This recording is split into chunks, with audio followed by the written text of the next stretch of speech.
What is up, you guys? It is your boy, Phoenix Brenton here, and today we are going to be starting my brand new series of zombie changes. So, I believe that we're going to have about a lot, and I mean a lot, of these type of videos. As we will be having 7 videos talking about the series. 7. 7. A bit excessive, don't you think? Nope. Not if your name is Call of Duty, but whatever. But before we get in today's video, like and subscribe. We are on the road to getting to 700 subscribers. But anyways, enough said. Let's get into the video. And like I said before, this series is specifically about what I would do if I was the leading COD developer making zombies. Okay? That's the point. And speaking of which, one of these things I wouldn't necessarily would have technically control over, but I would recommend this, and that is just having a completely different franchise slash game. So what do I mean by this? Is by just removing the Black Ops title in general. I am just tired of milking and milking and milking and milking the Black Ops titles. I'm just tired of it. I don't want to see Black Ops anymore. I don't want to see Modern Warfare anymore. I'm just tired of it. I'm just tired. Can we please just move on to something else? Like, I don't know, anything else? That'll be pretty fun and entertaining. Whatever. But I just kind of have to throw that out there. Then I also say is have a difficulty setting. So what do I mean by this exactly is it's very simple, all right?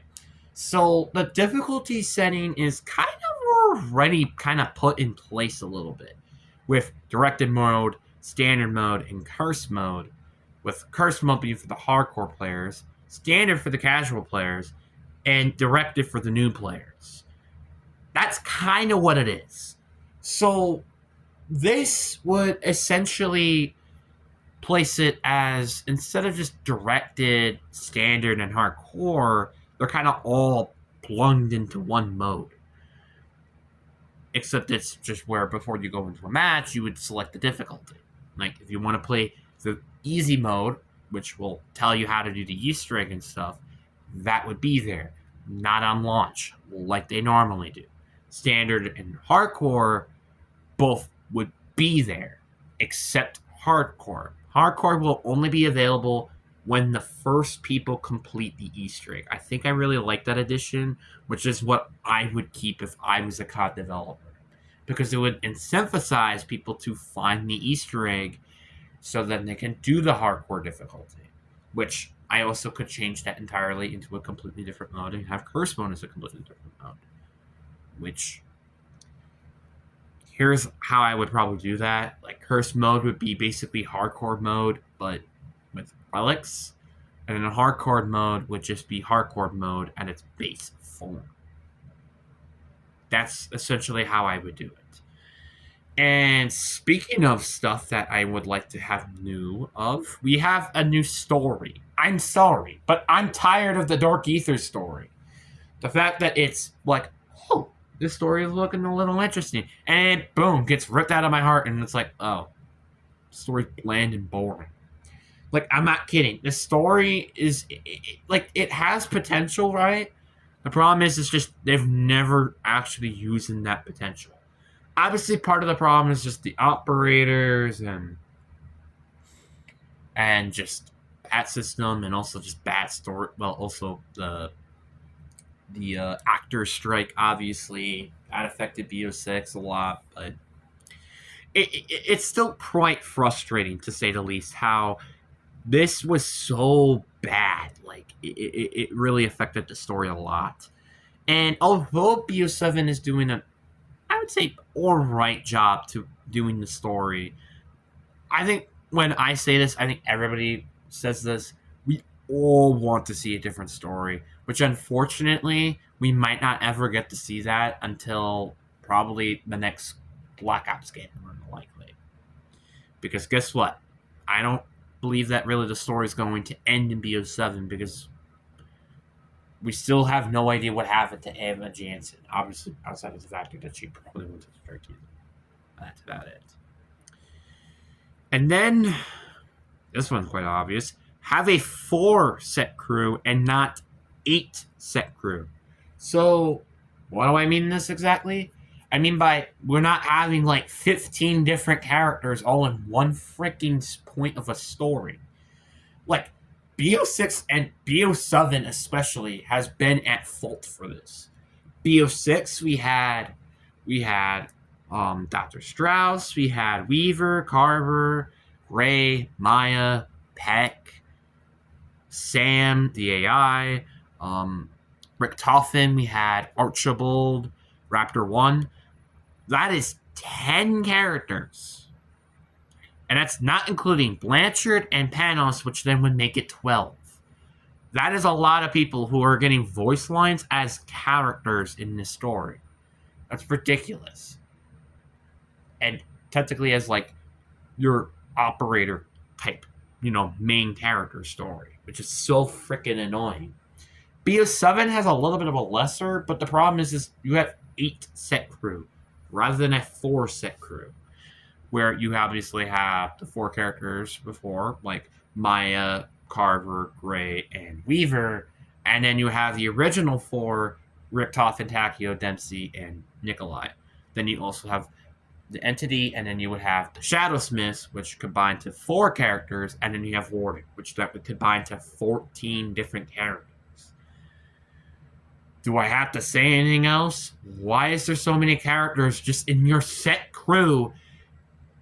Like, just have 4 characters as a set crew. You remove 4 of those set crew guys and maybe just have like 1 Shadowsmith or 2 Shadowsmiths. Guess what? That is 6 characters removed, which that means you will only have 7 characters. 7. I think that's really should be what the limit is. Maybe 8 to 10, but not like 12, 16 different types of characters. It's just kind of stupid to me.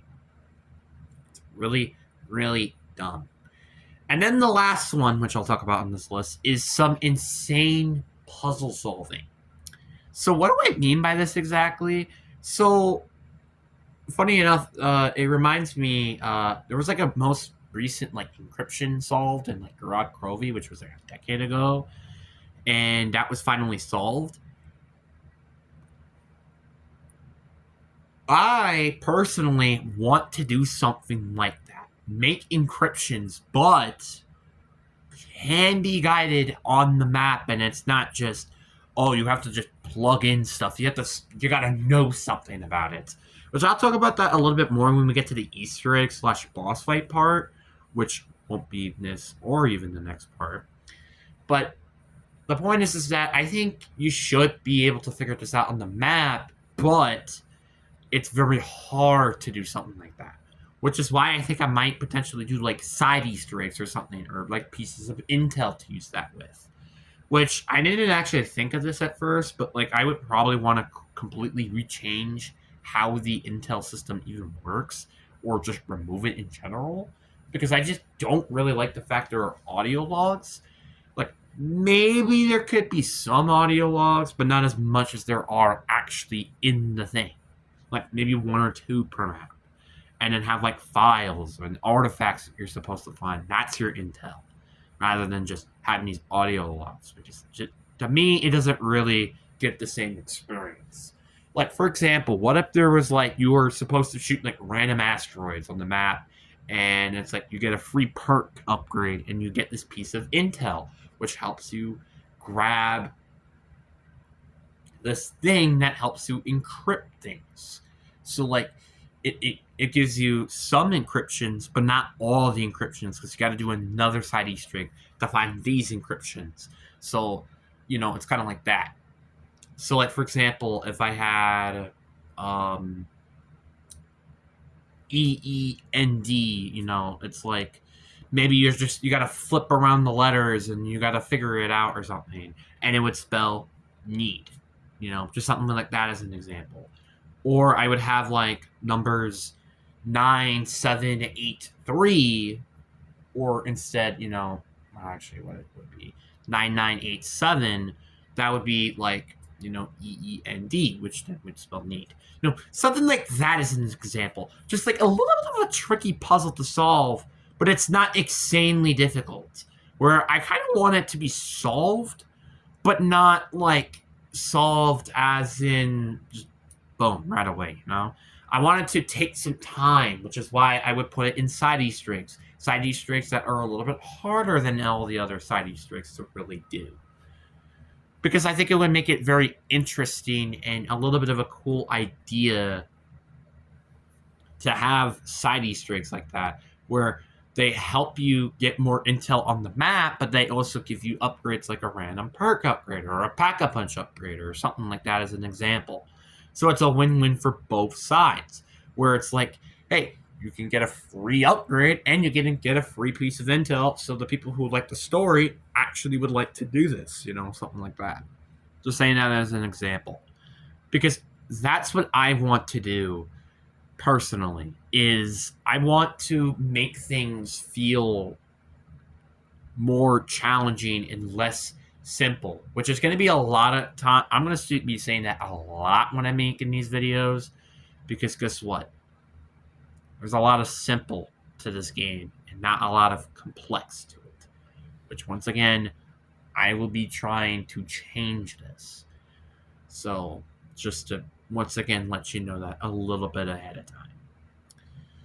But with that out of the way, that is all I have for this video. Yeah, the fact I've only talked about like 5 of 51 or 50 ideas, which is a 10th, and this is already a length of almost a 12-minute video, is insane. And that's why I didn't want to add this all into just one video, because then I can really emphasize what am I specifically talking about. But if you guys do want to see like a summarized version of all these reasons and you just want to see that all in one video, I probably could make a video about that genuinely. But anyways, guys, I do hope you guys enjoyed this video. Peace.